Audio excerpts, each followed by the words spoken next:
અને દીપક દાદા વત્સલ નું JEE નું રિઝલ્ટ આવી ગયું ફર્સ્ટ જે હોય ને અટેમ્પ્ટ એનો શું આવ્યું? 89.7 PR. Oh, very good.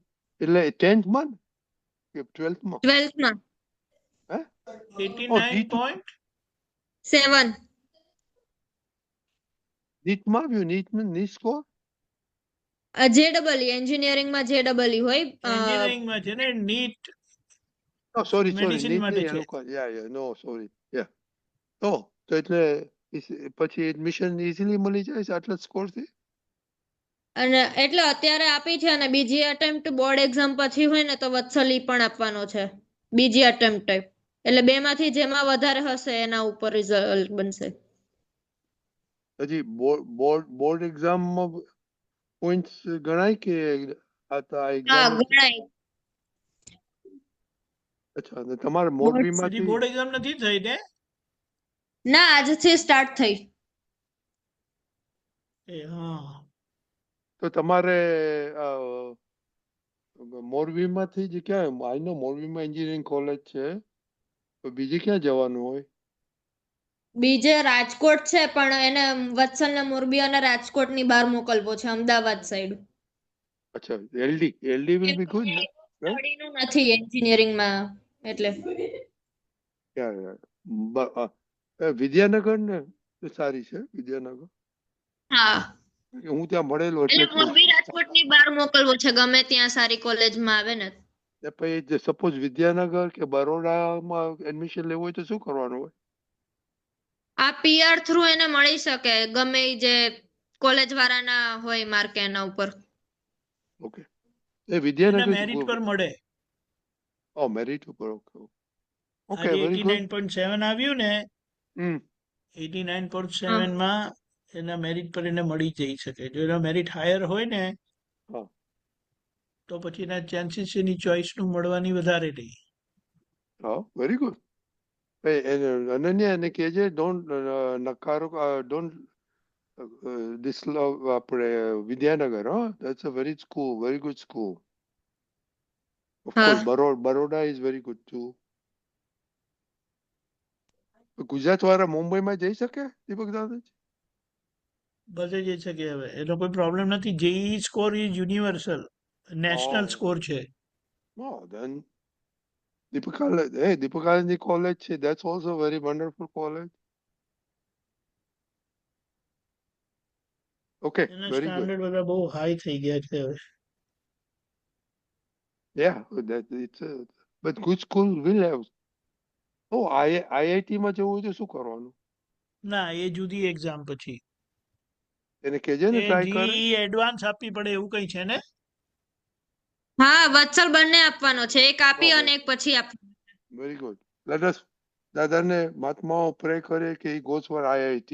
Okay, let's go. અને કે aim for IIT.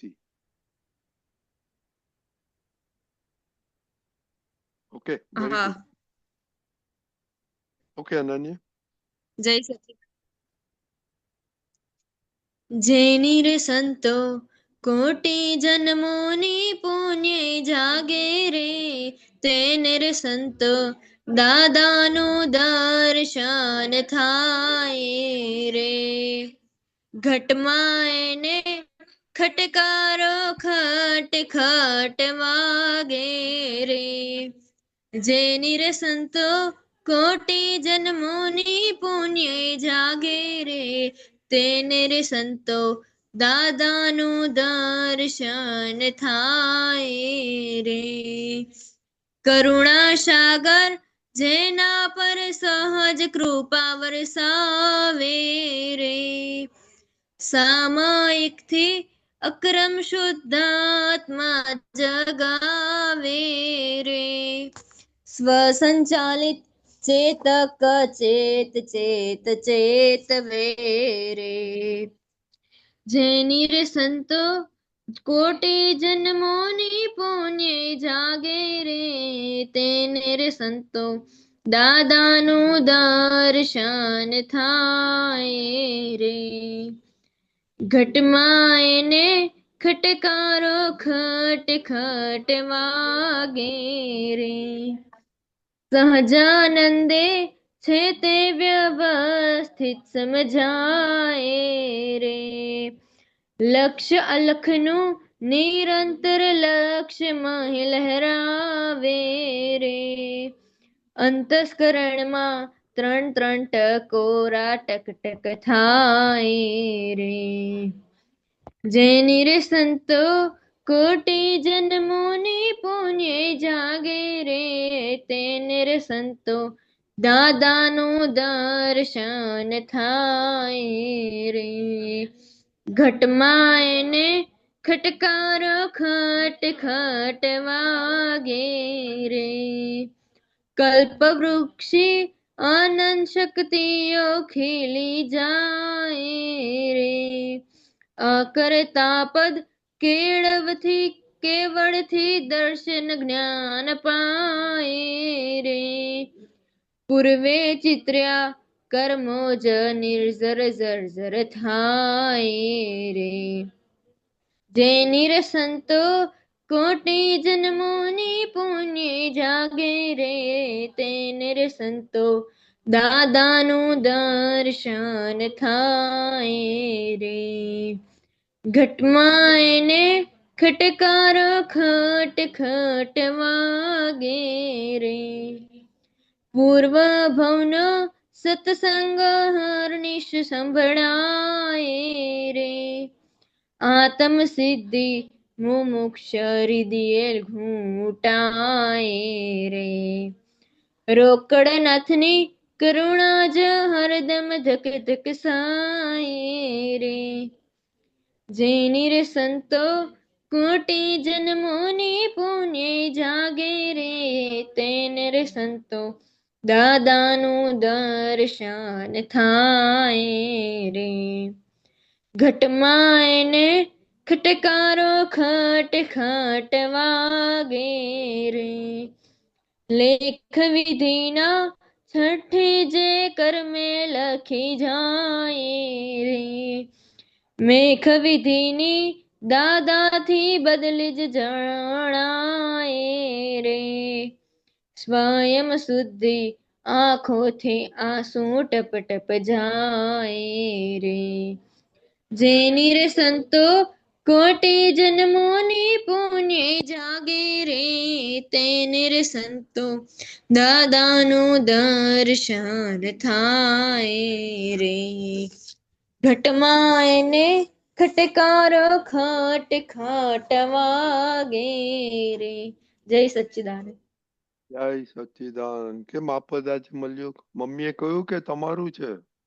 ના, આજે આ પદ મારો ચોઈસ છે. એકદમ મગજમાં આ પદ આજે યાદ આવ્યું. ખબર નહીં કેમ કેમ. એવું? કેમ એમને આવી પેલા સાંભળેલું? હા, સાંભળેલું હતું. ઓકે. ખબર નહીં, અમુક વાર એમ થાય કે અચાનક એકાદું પદ યાદ આવી જાય ને તો ઈ જ આખો દિવસ ચાલે. ઓ વેરી ગુડ. બોલો, તમે સંતો થયા કે નહીં? ખોટી જમને પુણ્ય જાગી કે નહીં તમારી? હા, દાદા મળ્યા પછી જ આવી ગઈ. ઓકે, શું સમજવું છે આમાં? કલ્પવૃક્ષી અનંત શક્તિઓ ખીલી જાય રે. અકર્તા પદ કેવળ દર્શન જ્ઞાન પાય રે. એટલે કલ્પવૃક્ષી વાળું નો સમજાણું. વિવેક દાદા, કલ્પવૃક્ષ એવું વૃક્ષ છે કે ત્યાં આપણે જે કઈ માંગણી કરીએ ને તે આપણને મળી જાય. એટલે એવી કલ્પવૃક્ષી શક્તિ આપણી અંદર ખીલી જાય છે દાદાને મળવાથી. એની પુણ્ય કોટી જન્મની પુણ્ય જાગે ત્યારે આવી રીતે કલ્પવૃક્ષી શક્તિ ખુલ્લી થઈ જાય છે. અકર્તા પદ ખુલ્લું થાય છે. હવે એ અકર્તા પદ આપણને છે કેવળ જ્ઞાન સુધી લઈ જાય. અને જે આ પૂર્વે કરેલા કર્મો છે એ અકર્તા પદના કારણે નિર્જરતા જાય, પહેલેના કર્મો બધા એટલે ખાલી થતા જાય, એટલે આપણે મુક્ત થતા જઈએ. સમજાય? બરોબર. હા. કલ્પવૃક્ષી આત્માને કલ્પ સ્વરૂપ કીધો છે, એટલે પોતે કલ્પે એવા થાય એમ છે. એટલે આપણે જે હું શુદ્ધાત્મા છું, આત્માના ગુણો બોલીએ છે, એ વિકલ્પ કરેલો. હું અનન્યા છું, હું છોકરી છું, હું આની બેન છું, હું આની દીકરી છું, હું એન્જિનિયર છું, એ બધું એને વિકલ્પ કહેવાય. હવે એની સામે હું શુદ્ધાત્મા છું, અનંત જ્ઞાન વાળો છું, અનંત દર્શન વાળો છું, અનંત શક્તિ વાળો છું, એ આખી આપણી કલ્પ સ્વરૂપેની આરાધના થાય છે.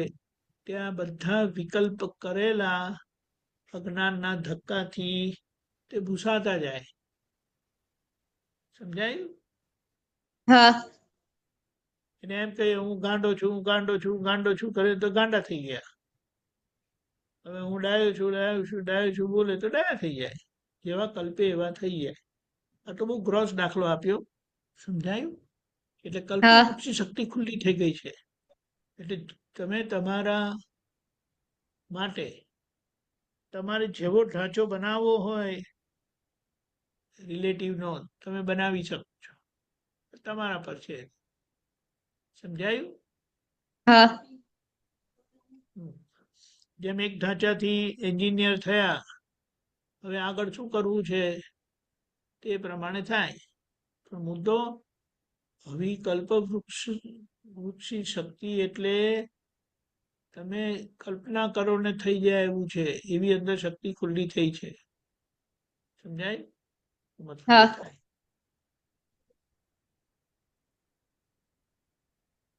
પછી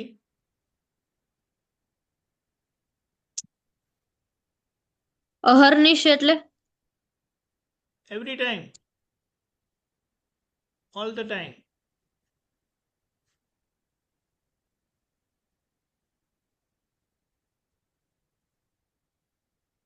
ક્યાં ગયું હર્નિશ? પૂર્વ ભવનો એના નીચે જ. હા, હર્નિશ એટલે સતત સંભળાયા કરે. પૂર્વભવનો સત્સંગ એટલે પૂર્વ ભવમાં શું કરેલું બધું સારું ખોટું તે બધું આપણને સંભળાયા કરે. એટલે કે આપણે એના દ્રષ્ટા ભાવે રહીને એને બધું જોઈ શકીએ છીએ. નહીં તો પોતાને પોતાનું દેખાય ને બીજાનું જોઈ શકે. ખ્યાલ આવ્યો? હા. અને એના લીધે તમે સતત કરેક્શન કર્યા કરો છો. આત્મશુદ્ધિ મુમુક્ષુ એટલે જે મોક્ષે જનારા છે, અંદર ઘૂંટાયા કરે છે. અને રોકડનાથની કરુણા એકદમ ધક ધક થાય રે, એટલે એમની કરુણા સમજાતી જાય છે કે એમણે મારા માટે શું કરી આપ્યું મને. બરોબર.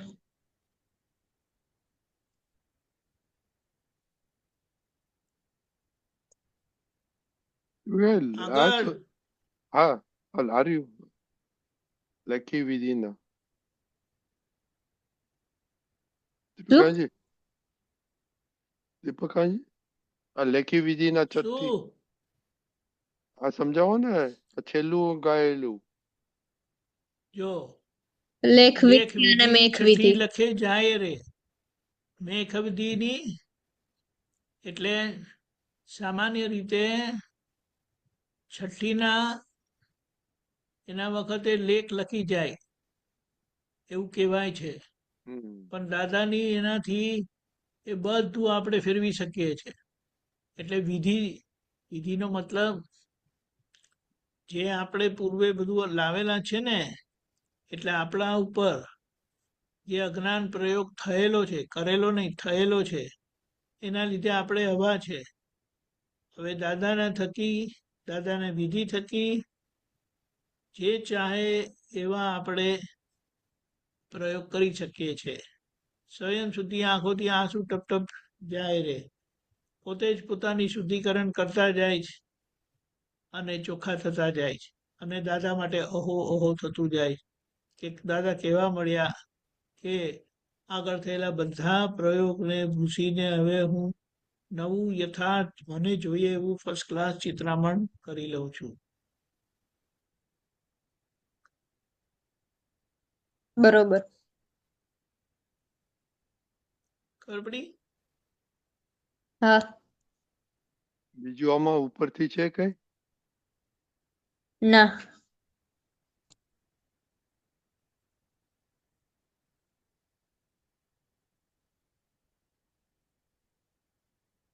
ઓકે, અભિબેન બોલો.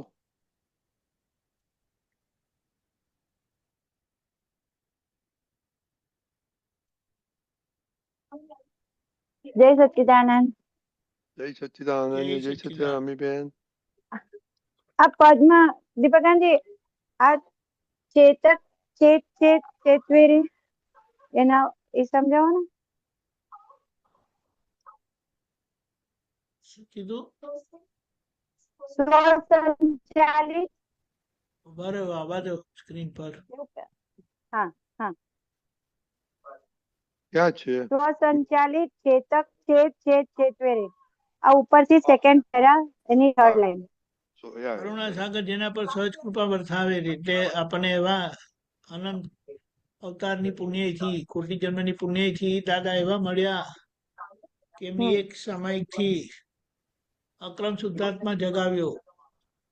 અક્રમ શુદ્ધાત્મા એટલે ડાયરેક્ટ પરમાત્મા યોગ, કે જેનાથી હવે સ્વયં સંચાલિત અંદર ચેતક પ્રજ્ઞાશક્તિ સ્વરૂપે આપણને સતત ચેતવ્યા કરે છે. ઓ પ્રજ્ઞા શક્તિ ચેતવ કરે છે. ઓ રાઈટ. ચેતક જે છે એ હા પ્રજ્ઞાશક્તિ છે. હા. ને આ ઉપર જે છે ઘટમાં એને ખટકારો ખટખટ વગેરે. હા, ઘટમાં એટલે શરીરમાં ખટકારો પોતાની ભૂલ સમજાતા અંદર હા ખટકારો રહ્યા કરે છે. નહીં તો અચ્છા. પોતાની ભૂલ ક્યારે દેખાય નહીં.